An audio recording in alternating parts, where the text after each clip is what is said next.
Hello friends, welcome to the Tech Listen channel. So friends, today I will talk about EK order blocks, EK-Pro Rackmount block for RTX 6000. So friend, it is crafted to excel in Rackmount environment.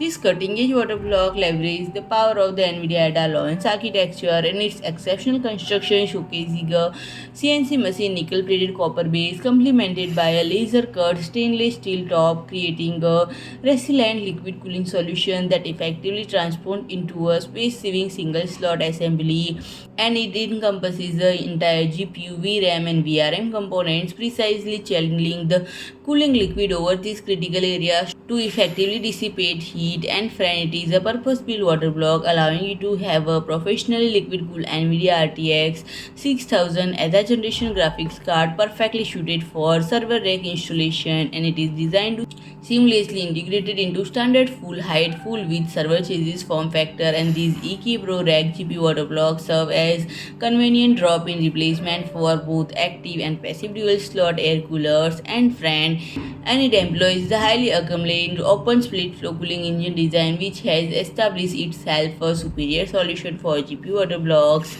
And friend, the water blocks, jet plate, and fin structure geometrically have been meticulously optimized, ensuring a well balanced and evenly distributed flow, minimizing losing and maximizing overall performance. And friend, it maintains exceptional cooling efficiency even in sceneries with reverse water flow and consistently exceeded acceptation. So friend, if you like my video, please do like, share and comment, and don't forget to subscribe my channel and press the bell icon.